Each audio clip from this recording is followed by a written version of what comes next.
Assalamualaikum warahmatullahi wabarakatuh. Perkenalkan, saya Fani Magnia dengan NPM 20359. Dengan teman-teman saya, yang pertama ada Sapira Dewi Fajrina dengan NPM 20337. Kemudian ada Mutiara Alistiani Sapitri dengan NPM 344 dan juga Raden Epi Nurasih dengan NPM 20352 serta Loisa Simbolon dengan NPM 20355. Pada kesempatan kali ini, kami akan membahas mengenai restoratif justice dalam penegakan hukum di Indonesia. Ditinjau dari perspektif yuridis filosofis dalam penegakan hukum in concerto. Sebelumnya kami dari kelas H Filsafat Hukum. Langsung saja ke materinya. Yang pertama akan dibawakan oleh Saudari Sapira. Baik, terima kasih moderator. Pengertian dari restoratif justice yaitu suatu pemulihan hubungan dan penembusan kesalahan yang ingin dilakukan oleh pelaku tindak pidana atau keluarganya terhadap korban tindak pidana tersebut beserta keluarganya, atau bisa disebut juga sebagai upaya perdamaian di luar pengadilan dengan maksud dan tujuan agar permasalahan hukum yang timbul akibat terjadinya perbuatan pidana tersebut dapat diselesaikan dengan baik dengan tercapainya persetujuan dan kesepakatan di antara para pihak.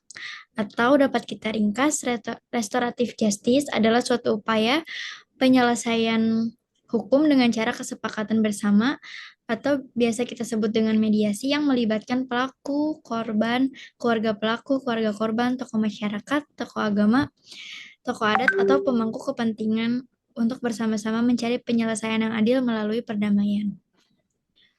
Adapun tujuan dari restoratif justice yaitu untuk mencapai kesepakatan bersama dalam penyelesaian perkara tindak pidana dan menyeimbangkan hak korban serta hak pelaku dalam rangka pemulihan kembali pada keadaan semula. Selanjutnya, dasar hukum restoratif justice ini ada di dalam KUHP pasal 364, 373, 379, 384, pasal 417 dan pasal 482. Konsep restoratif justice ini bisa diterapkan dalam kasus-kasus tindak pidana ringan dengan hukuman pidana penjara paling lama 3 bulan dan denda 2,5 juta. Terima kasih. Sekian dari saya kembalikan kepada moderator. Terima kasih kepada Saudara Safira. Selanjutnya, materi selanjutnya akan dibawakan oleh Saudari Epi. Terima kasih moderator. Di sini saya akan menjelaskan mengenai unsur-unsur restoratif justice. Terdapat lima unsur utama untuk keadilan restoratif justice, yaitu yang pertama, restoratif justice adalah satu jenis keadilan yang merupakan konsep hukum proses pidana atau criminal justice system yang diakui secara universal dan yang diawali ini semakin banyak digunakan dalam berbagai kasus pidana di negara maju. Kemudian yang kedua, restoratif justice memandang tindak pidana itu bukan kejahatan terhadap negara atau publik, melainkan kejahatan terhadap korban. Ini bisa berbentuk perseorangan atau beberapa orang atau kelompok. Yang ketiga, restoratif justice berfokus pada penderitaan atau kerugian yang diderita oleh korban dan bukan pada pemidanaan terhadap pelaku. Yang keempat, restoratif justice dapat berwujud dialog langsung atau tidak langsung dalam wujud mediasi ataupun rekonsiliasi ataupun pengadilan. Yang kelima, restoratif justice tidak hanya dalam wujud rekonsiliasi yang bersifat transisional seperti dalam pemaparan. Kemudian, saya akan menjelaskan mengenai prinsip dasar restoratif justice. Terdapat 3 prinsip dasar untuk membentuk restoratif justice, yaitu yang pertama, there be a restoration to those who have been injured, yang artinya terjadi pemulihan kepada mereka yang menderita kerugian akibat kejahatan. Yang kedua, the offender has an opportunity to be involved in the restoration if they desire, and the court system's role is to preserve the public order. Yang artinya pelaku memiliki kesempatan untuk terlibat dalam pemulihan keadaan atau restorasi. Yang ketiga, the community's role is to preserve a just peace, yang artinya pengadilan berperan untuk menjaga ketertiban umum dan masyarakat berperan untuk melestarikan perdamaian yang adil. Sekian, terima kasih. Saya kembalikan kepada moderator. Terima kasih kepada Saudari Epi. Yang selanjutnya akan dilanjutkan kepada Saudari Mutiara. Baik, selanjutnya mengenai syarat melakukan restoratif justice. Nah, syarat ini itu diatur dalam Peraturan Jaksa Agung Nomor 15 Tahun 2020 yang terdapat beberapa poin. Yang pertama, tindak pidananya itu baru pertama kali dilakukan. Yang kedua, kerugian yang ditimbulkan itu di bawah 2,5 juta rupiah. Yang ketiga, adanya kesepakatan antara pelaku dan korban. Yang keempat, tindak pidana yang dilakukan hanya diancam dengan pidana denda atau pidana penjara tidak lebih dari 5 tahun. Yang kelima, tersangka mengembalikan barang yang diperoleh dari tindak pidana kepada korban. Yang keenam, tersangka mengganti kerugian korban. Yang ketujuh, tersangka mengganti biaya yang ditimbulkan dari akibat tindak pidana. Nah, dalam melakukan restoratif justice ini perlu dilakukan beberapa pedoman. Di antaranya yang pertama itu melakukan administrasi syarat, yaitu setelah menerima permohonan perdamaian, kedua belah pihak yang ditandatangani di atas materai, dilakukan penelitian administrasi syarat formil penyelesaian perkara melalui restoratif justice. Yang kedua, pengajuan ke penyidik. Pengajuan ke penyidik itu merupakan permohonan perdamaian setelah persyaratan formil terpenuhi diajukan kepada atasan penyidik untuk mendapatkan persetujuan. Yang ketiga, penetapan waktu. Setelah permohonan disetujui oleh atasan penyidik seperti Kabar Eskrim, Kapolda, Kapolres, untuk selanjutnya menunggu ditetapkan waktu pelaksanaan penandatanganan pernyataan perdamaian. Yang keempat, pelaksanaan konferensi. Pelaksanaan konferensi ini menghasilkan perjanjian kesepakatan yang ditandatangani semua pihak yang terlibat. Yang kelima, membuat nota dinas.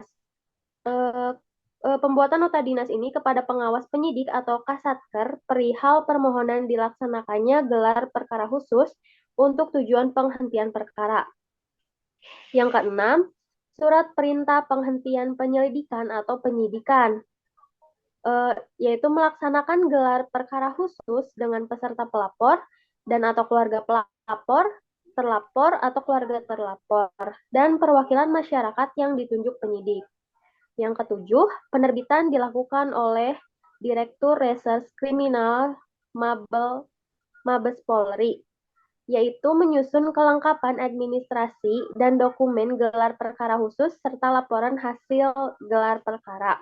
Yang kedelapan, surat perintah penghentian penyelidikan atau penyidikan, yaitu dengan penerbitan surat perintah penghentian penyelidikan atau penyidikan ini dengan alasan restoratif justice. Yang kesembilan, menyusun kelengkapan administrasi dan laporan hasil gelar perkara. Dalam tahap penyelidikan, penyelidik menerbitkan surat perintah yang diterbitkan oleh Direktur Reserse Kriminal Mabes Polri, tingkat Polda, tingkat Polres, dan Polsek. Yang terakhir, melaksanakan gelar perkara khusus. Pelaksanaan gelar perkara khusus ini dengan mencatat ke dalam buku register baru sebagai perkara restoratif justice dihitung sebagai penyelesaian perkara. Sekian dari saya. Terima kasih. Baik, terima kasih kepada Saudari Mutiara. Kemudian untuk yang selanjutnya akan dilanjut oleh Saudari Alisa. Oke, selanjutnya kita akan belajar nih kepada siapa sih si restoratif justice ini dapat diberlakukan.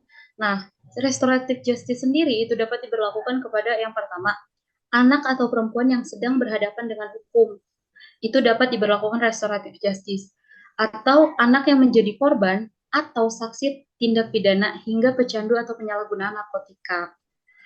Nah, restoratif justice sendiri itu kan nggak sembarang diberlakukan ya, jadi ada pengecualiannya juga. Nah, salah satunya, di antaranya adalah restoratif justice ini dikecualikan untuk tindak pidana terhadap keamanan negara, martabat presiden dan wakil presiden, terus negara sahabat, kepala atau wakil presiden negara sahabat, ketertiban umum, dan kesusilaan. Selain itu juga restoratif justice ini nggak berlaku nih sama tindak pidana yang diancam dengan ancaman pidana minimal.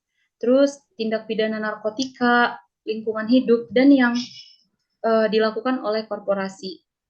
Selanjutnya adalah Restoratif justice ini dapat dilakukan dalam penegakan hukum pidana in concreto dalam program-program yang ada beberapa program-program pemberlakuan si restoratif justice ini. Yang pertama itu adalah kewenangan LPSK. Kewenangan LPSK atau jaksa dan hakim di pengadilan berdasarkan ketentuan Undang-Undang Nomor 13 Tahun 2006 maupun Peraturan Pemerintah Nomor 44 Tahun 2008. Dan yang kedua itu dalam program menggunakan kaidah secondary rules yang memberikan kewenangan kepada aparat hukum, baik itu polisi, jaksa, maupun hakim untuk melakukan creation. Nah, notes-nya ini, LPSK ini lembaga yang bertugas dan berwenang untuk memberikan perlindungan dan hak-hak lain kepada saksi atau korban. Dan pada pasal 7 Undang-Undang Nomor 13 Tahun 2006 ini menyatakan bahwa korban melalui LPSK berhak mengajukan ke pengadilan berupa hak atas restitusi atau ganti kerugian yang menjadi tanggung jawab pelaku tindak pidana. Keputusan untuk memberikan kompensasi atau restitusi ini diberikan oleh pengadilan yang terkait. Mungkin dari beberapa kita itu belum mengetahui nih apa sih restitusi itu. Nah, restitusi ini merupakan ganti kerugian dari si pelaku tindak pidana yang diberikan kepada korban tindak pidana tersebut. Sekian dari saya. Baik, terima kasih kepada teman-teman yang sudah memberikan pemaparannya. Kemudian di sini ada kesimpulannya. Restoratif justice sebagai alternatif penyelesaian perkara tindak pidana yang dalam mekanismenya tata cara peradilan pidana berfokus pada pemidanaan yang diubah menjadi proses dialog dan mediasi yang melibatkan pelaku, korban, keluarga pelaku atau korban, dan juga pihak lain yang terkait. Restoratif justice itu sendiri bertujuan untuk bersama-sama menciptakan kesepakatan atas penyelesaian perkara pidana yang adil dan seimbang bagi pihak korban maupun pelaku, dengan mengedepankan pemulihan kembali pada keadaan semula dan mengembalikan pola hubungan baik dalam masyarakat. Kemudian, karakteristik dari peradilan restoratif ini adalah justice principle atau keadilan yang dilandasi dengan perdamaian antara pelaku, korban, dan juga masyarakat. Sehingga peradilan ini melihat bahwa kejahatan adalah sebagai tindakan oleh pelaku terhadap orang lain atau masyarakat daripada terhadap negaranya. Kaitannya dengan rambu-rambu penegakan hukum nasional dijumpai bahwa secara ketatanegaraan, restoratif justice ini menemukan dasar pijakannya dalam falsafah sila keempat Pancasila, yaitu prinsip musyawarah untuk menyelesaikan masalah. Baik, terima kasih atas waktunya dan perhatiannya.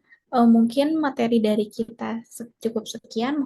Mohon maaf apabila banyak kesalahan dan kata-kata atau dalam teknisnya. Terima kasih. Wassalamualaikum warahmatullahi wabarakatuh.